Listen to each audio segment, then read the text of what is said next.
Hey guys, what's going on? So, as you know, I'm getting even more and more vocal about my political views, but more than anything, I just want to present the facts for you guys so that you have something to concretely hold on to and know about what's going on. I've watched Miss Tommy or Tammy, Lauren, whatever her name is, over on like those Fox News things, get all angry and heated and really make her point come across. And that's fine, good for her, let the blonde girl do her thing. She seems crazy and angry, so let her yell. And I want to present this stuff to you in a way that is interesting and fun, but the problem is this stuff isn't that fun. It's serious, and it's important to know about. So I'm going to do my best to present the facts as they come in a interesting, entertaining way, while still, again, educating you and being factually sound. So let's get into what's going on in our world. Here we go. So I'm going to talk to you about LGBT rights in the Texas Supreme Court, the Mexico City policy, and how that affects women's rights globally as well as here domestically in the United States. I also want to talk to you about your money because there's huge changes coming up with that we need to be aware about. There's also things like the fact that we're wanting to remove ourselves from the UN. I don't know, this is real life, you guys. Also, the Churchill bust in the Oval Office, and last but not least, alternative facts and illegals, as Donald Trump likes to call them. Let's get to the facts. The first thing that we really just need to kind of be super aware about is that Trump has reinstated a ban to provide federal money to international NGOs that perform abortions or provide information about them. This is also known as the Mexico City policy. Here we go again. Great. This specific policy defends the organizations that provide the services that are the most important health services that affect women globally. This isn't something that just affects the US, this is a world issue again. Additionally, this now makes it harder to help young women plan for the future, protect their bodies, and think long-term about building a better life for themselves and their families. This will continue to marginalize women from receiving a proper education and ultimately making progress. Again, this wasn't just about Planned Parenthood. This was about women all over the world that are made to feel inferior because they have their period and are afraid to go to school. The second thing that we need to know about is the National Day of Patriotic Devotion. Does it sound scary? Because it sounds scary to me. This is what Trump has proclaimed the day of his inauguration to be known as. The language in patriotic devotion speaks very devisely to arouse a sense of nationalism, which is very reminiscent of Nazi jargon. As someone who traveled around Germany very recently, this is something they would have had on one of their Nazi posters. He continued, "A new national pride stirs the American soul and inspires the American heart. Freedom is the birthright of all Americans, and to preserve that freedom, we must maintain faith in our sacred values and heritage." Yes, just reading that quote makes me scream, because what we're not remembering is that America is built on a differing people of religions, races, and tongues. So let it be reminded that our sacred values and heritage come from a diversity of cultures, nations, and immigrants, not one white man and Christian values. And just so that you have information to compare, in 2009, President Obama declared the day of his inauguration as a day of renewal and reconciliation. In 2001, President George W. Bush declared his inauguration a national day of prayer and thanksgiving. There clearly is a much different tone to how Trump looks at his inauguration, and that's up to you to decide how you feel about his chosen words. Dangerous? I think so. Something else that's super important to know about is the Texas Supreme Court. They are now caving to Republican demands and will be hearing a case in March to begin the reversal of same-sex marriage rights. Here we go again, guys. Why is this happening? Well, because justices who are fearful of re-election want to keep their cushy jobs and are willing to cut down civil rights to do so. Because, my right to love another man is more important than your big fat paycheck. Anti-gay activists and Republican state officials are urging the justices to deprive couples of marriage rights simply because, well, they're gay. This is a huge problem, and as Slate has reported, gay rights opponents allege that these decisions were essentially limited to same-sex couples' right to obtain a marriage certificate, and that the government retains the power to deny them other rights and privileges associated with marriage. This is real. As long as states let gay people get married, they argue, the government can still treat their marriages as inferior to opposite-sex unions. I can't with this. This is just ridiculous. This is extremely important to know because it's a clear indication that our church and state are not separate, and religious rights hold more weight than my individual rights here in America. Well, golly jucks. Gee whiz, y'all. Thanks. Another thing to know about on day 4 of the governmental change in power. There's been a bill to remove the US from the UN. Again, great decision. Let's not stay in line with, the world's safety. A bill has been introduced by Alabama Republican Mike Rogers. A real winner, if you ask me. Earlier this month, and he calls on the US to terminate, like the Terminator, its membership in the United Nations, and effectively sever all ties with the organization. Here we go again. Great. The bill proposes barring the US from committing funds or troops to UN peacekeeping operations worldwide. Good. And stipulates that the UN must vacate property owned by the United States government. It would repeal the 1973 Environment Program Participation Act, which is, to keep our world healthy and safe so we can be healthy and safe, but also strip UN employees of diplomatic immunity in the United States, and repeal the US membership and participation in the World Health Organization.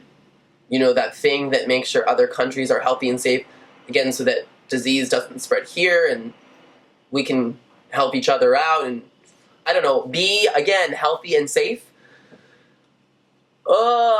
This is important to know because the bill's language is strong, and the same dingbat, Mike Rogers from Alabama, the good old state where my family lives now, that doesn't support crap like this, tried to introduce a bill similar to this in 2015. It's a super unlikely scenario, but it's worth mentioning because it's happening, and this is ridiculous. And you need to be aware of what's happening in your government and country so that we can continue to fight these kind of stupid, idiotic ideas. Now here's a topic that I'm sure we're all interested in. Your money. That stuff that you work really hard to have and you use to pay for your bills, and probably what you're going to need to buy health insurance because, you're probably going to lose that right now too. Oh wait, it's already been repealed. So as Trump looks to sink the dollar in an effort to, make our country great again and make it so we don't have to pay back our loans to other countries, again, the logic is brilliant, but this is coming from a really bad contractor. There's also a lot of talk of a Fed coin.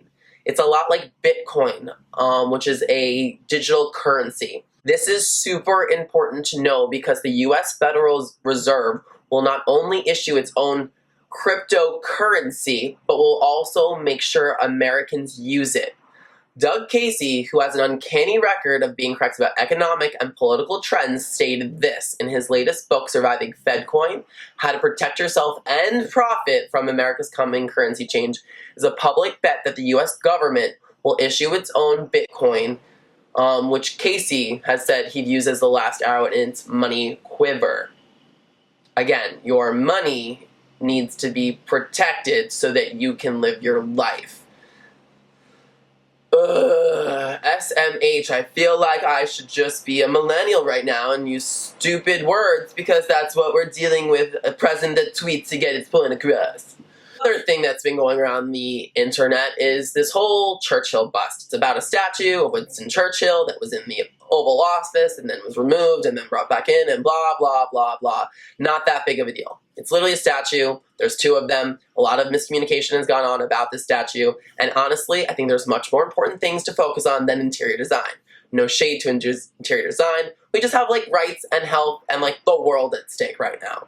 And again, I think this is one of those clever tactics to cover up other news that's happening so that we aren't aware of everything else that's going on.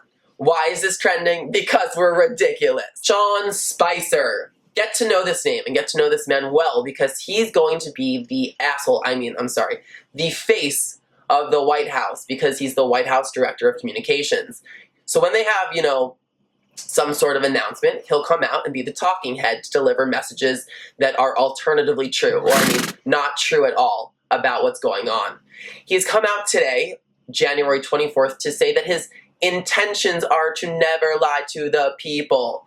He just happened to, which leaves room to the fact that he can, probably will, and continue to use falsehoods, not alternative facts. This is important to note because the White House lied to the American people 3 times within their first 24 hours of being switched over. And I don't know why we're still even talking about how many people showed up to Trump's inauguration, because it doesn't matter. He's our president. I'm not pumped about it. And apparently not many other people were either. Super freaking lame if you ask me. So what else can we talk about? Because, the list just goes on and on. Illegal immigrants, or as Trump likes to call them, illegals. Illegals. A very disruptive and inappropriate piece of rhetoric to use to explain a group of people that he uses to build his casinos and hotels and provide whatever else he needs for cheap labor and not have to worry about protecting them. Trump is still harping on the fact that he lost the popular vote by almost 2.8 million people to Hillary Clinton, who, again, isn't talking about this. No one's talking about this. He's just the one talking about this. He's claiming that because 3 to 5 million illegals voted, it's what cost him the popular vote. This is important to discuss because he's still talking about something that's already happened in the past. Like I said, I don't agree with the fact that he's our president, but he is, and it's incredibly narcissistic, self-centered, and unimportant to be talking about this unless he wants to do some other things to discuss the election process. I don't know, like maybe the fact that he should release his tax return. Crazy. Again, it also just goes back to the fact that he's using very dangerous rhetoric and is not focused on real issues. This has been a big problem and something that's been ongoing for a long, long time. Lastly, I've used this word a few times throughout this video, and I'm going to use it one last time. Alternative facts. I feel like there's a lot of air quotes right now. This is not a real thing. This is not a fact. Alt or alternative is now something the president and his team and supporters are using to rename things that are wrong. Alt-right means neo-Nazi. Let's call it what it is. Alternative fact is a falsehood. Let's call it what it is. This kind of change in language is something that I actually talk about with my clients. Because when you change your language, you change your reality. This is what they are trying to do. And this sounds like something that would be on the poster for anti-Semitic propaganda during World War II. Welcome to a new age of America, you guys. One where I have to make this kind of video, one where you need to make this kind of video, one where we need to share and be active and talk about what's going on. This is the future.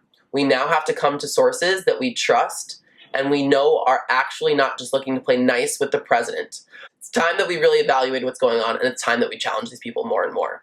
I trust that you guys are going to continue to do this, and I hope that you liked this video. Again, it's a new type of video I'm going to do, and you can keep following along by subscribing to that little link up there. It lets you know when a new video is up and out. If you have a question, a comment, or want to add to the conversation in a constructive way, that doesn't mean you have to agree with me, but constructive way, please do so in the comments section below. Lastly, if you liked this video, then please give it a big thumbs up. Thumbs up, let me know that you like this video, that you want to see more videos like this, and that we can continue this conversation, again, in a mature, constructive manner. I thank you for listening and watching and trying to educate yourself. Again, please share. Let's get this word out. Much love as always. Bye, guys.